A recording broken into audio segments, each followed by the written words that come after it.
Assalamualaikum warahmatullahi wabarakatuh. Shalom buat kita semuanya. Shalom. Shalom, Bu.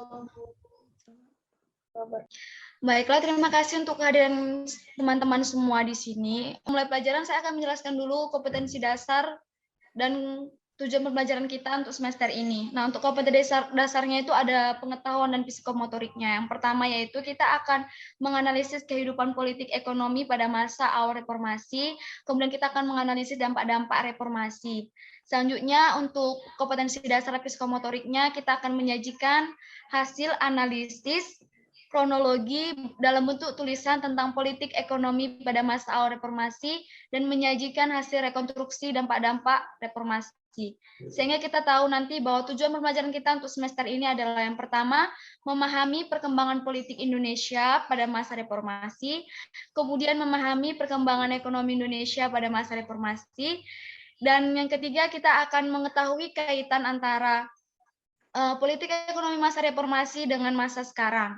Dan yang terakhir kita akan mengetahui dampak-dampak dari masa reformasi. Baiklah, agar pembelajaran kita lebih intensif, saya akan membagikan kalian ke dalam dua kelompok. Nah, untuk kelompok pertama, nama kelompoknya kelompok A sebagai penanya yang terdiri dari Marta, Winter, dan Yogi. Untuk kelompok B-nya akan menjawab terdiri dari Jessica, Peti Suji, dan juga Ayu Lestari. Maka untuk materi sendiri itu akan saya share screen video link YouTube. Nah, kalian harus memahami video itu dulu, link YouTube-nya nanti dipahami ya. Baik, Bu. Nah, sambil menyimak video yang saya berikan, maka saya juga akan share screen memahami dua materi yang saya berikan tadi, yaitu dari infografis dan juga dari YouTube, agar kalian bisa lebih intensif dalam bertanya dan juga menjawab. Ini untuk infografis yang pertama, kalian pahami, 20 tahun masa reformasi. Ini untuk infografis yang kedua. Ya, jadi informasi-informasi dari sini nanti akan kalian gunakan untuk menjawab pertanyaan dari teman-teman kalian nanti. Saya rasa sudah cukup. Saya rasa kalian bisa lebih intensif lagi. Cukup bimbingan dari materi saya. Selanjutnya saya berikan kalian kesempatan untuk saling bertanya dan saling menjawab. Saya, Bu, izin bertanya. Perkenalkan, nama saya Marta Yesenia dengan NPM 113118101 ingin bertanya, apakah reformasi di Indonesia sudah berjalan di jalur yang benar? Terima kasih. Saya Yogi. Apa sih maksud dan tujuan yang diadakannya reformasi? Terima kasih. Perkenalkan, nama saya Winter dari kelompok A ingin bertanya, apa kaitan politik ekonomi masa awal reformasi dengan politik ekonomi masa sekarang? Terima kasih. Bagus. Untuk kelompok yang akan menjawab, saya beri waktu kalian untuk mencari informasi-informasi yang relevan ya. Tolong dijawab pertanyaannya itu dengan jawaban yang jelas dan juga dari sumber-sumber yang relevan. Baiklah, perkenalkan nama saya Preti Suji dari kelompok B dengan NIM 2003004. Saya di sini ingin menjawab apakah reformasi di Indonesia sudah berjalan di jalur yang benar. 22 tahun sudah reformasi berjalan. Ada banyak hal yang dapat disyukuri. Sebagaimana banyak juga hal yang bisa diselesaikan. Sulit mengatakan bahwa reformasi yang mencoba memperbaiki utamanya sektor politik ekonomi ini sebagai kegagalan total. Melihat menjengkelkannya fenomena sosial politik yang belakangan ini terjadi, mulai dari gelombang politik identitas, membanjirnya hoaks, dan frekuensi sampai kasus-kasus korupsi tak berkesudahan. Terlebih, ketika hal-hal tersebut disponsori oleh para pentolan reformis yang dahulu begitu menjanjikan sebagai agen perubahan.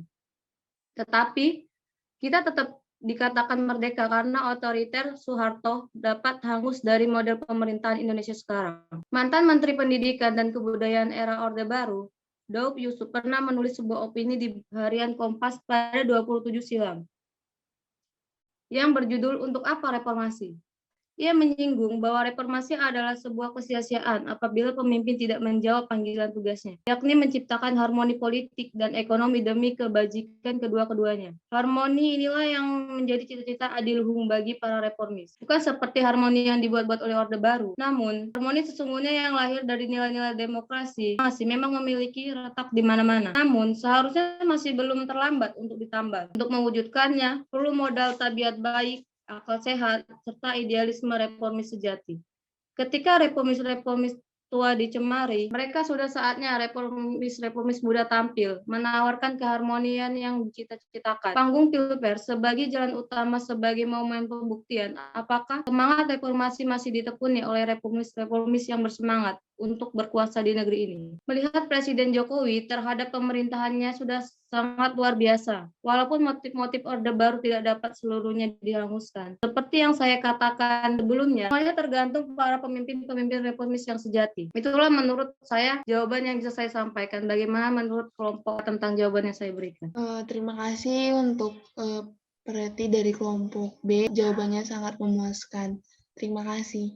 Baik, di sini saya akan menjawab pertanyaan dari Yogi, saudara Yogi. Yang soalnya di mana maksud dan tujuan diadakannya reformasi. Maksud dan tujuan diadakannya reformasi yaitu satu, menuntut turunnya harga-harga kebutuhan pokok yang melonjak sejak Juli 1997. Yang kedua, menuntut MPR untuk tidak kembali mencalonkan Soeharto sebagai presiden untuk periode ke-7. Yang ketiga, menjelang lengsernya Soeharto, para penjabat melakukan perjanjian simbolik dan beberapa langkah kebijakan ekonomi guna untuk mencoba mengatasi keadaan dan mempertahankan kekuasaan atau disebut dengan buying time. Baik, itulah jawaban dari saya. Apakah dapat diterima oleh saudara Yogi? Baik, jawaban diterima. Terima kasih.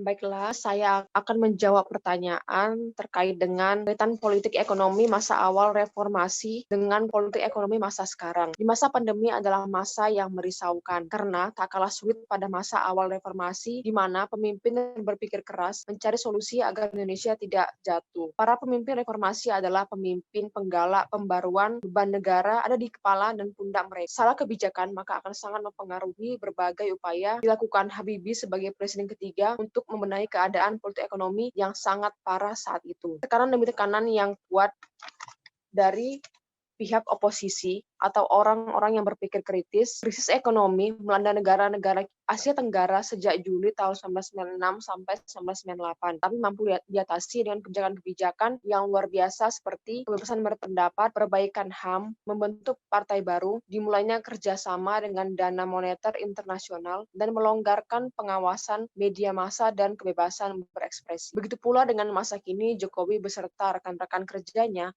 mampu atasi kemiskinan sedikit demi sedikit di masa pandemi ini, di mana masa pandemi adalah masalah baru yang sekaligus sangat berat diatasi karena mempengaruhi semua bidang kehidupan mulai dari ekonomi, politik, sosial, budaya, pendidikan, hingga hidup yang layak, dan banyak kebijakan dimunculkan mulai dari hal sederhana seperti penerapan ketat 3M yaitu memakai masker, mencuci tangan, dan menjaga jarak, PSBB, pemberian bansos, sekolah daring, vaksinasi, penyekatan, melakukan segala sesuatunya dari rumah, tes PCR, rapid test, dan masih banyak lain laginya. Untuk itu, kita reformis-reformis muda juga bisa belajar melakukan perubahan-perubahan berdasarkan pengalaman reformis sebelum-sebelumnya. Baiklah, demikian jawaban yang bisa saya sampaikan.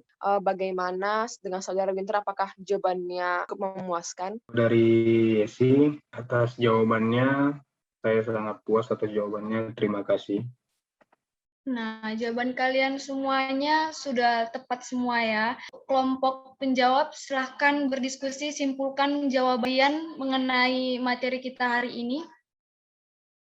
Baik Bu, saya ingin menyimpulkan sedikit tentang reformasi ini. Era reformasi atau era pasca Soeharto di Indonesia yang dimulai pada tahun 1998, tepatnya saat Presiden Soeharto mengundurkan diri pada 21 Mei 1998 dan digantikan oleh wakilnya Presiden saat itu yaitu B.J. Habibie.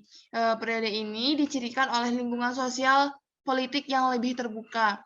Nah, alasan terjadinya reformasi ini karena pada saat kepemimpinan Soeharto, di mana pemimpinnya itu bersifat otoriter dan reformasi ini secara umum berarti perubahan terhadap suatu sistem yang telah ada pada suatu masa. Itu Bu, mungkin teman-teman di sini bisa menambahkan dari hasil yang kita diskusikan tadi. Sepertinya udah cukup lah itu ya.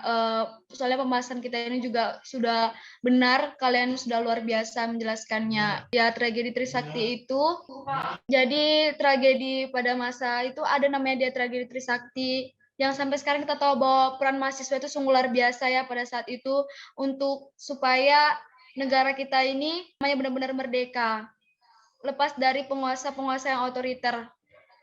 Pada saat itu sehingga terjadi di antara si B.J. Habibie dengan si Soeharto itu ada dia itu perang dingin antara mereka, tapi itu tidak diketahui oleh orang-orang, di mana si Soeharto itu tidak suka lagi dengan Habibie, sehingga pada waktu menyerahkan kekuasaannya, dia seperti cuek atau tidak memperdulikan ya saat itu. Jadi kita nggak boleh ya menjadi pemimpin-pemimpin yang otoriter. Kita itu jangan mementingkan kepentingan kita lihat kalau kita jadi pemimpin, kita itu harus bisa yang benar-benar jadi pemimpin. Kita harus bisa mengarahkan dan kita itu harus bisa berikan yang terbaik supaya visi misi yang telah kita bilang itu ya benar-benar berjalan dengan baik. Jadi mungkin itu kesimpulan dari materi kita hari ini. Terima kasih teman-teman yang telah bergabung dalam pembelajaran kita hari ini. Oke, tugas selanjutnya bisa dipelajari materi selanjutnya, dan tugas kita Ibu berikan kalian untuk membuat penelitian dampak dari politik ekonomi masa reformasi terhadap masyarakat. Baik, kita akan bertemu di pertemuan selanjutnya. Terima kasih untuk semuanya yang telah bergabung. Absennya nanti Ibu manualkan. Boleh keluar dari Zoom. Terima kasih. Assalamualaikum warahmatullahi wabarakatuh. Shalom semuanya. Waalaikumsalam. Waalaikumsalam warahmatullahi wabarakatuh. Terima kasih Bu. Selamat siang. Terima kasih Bu.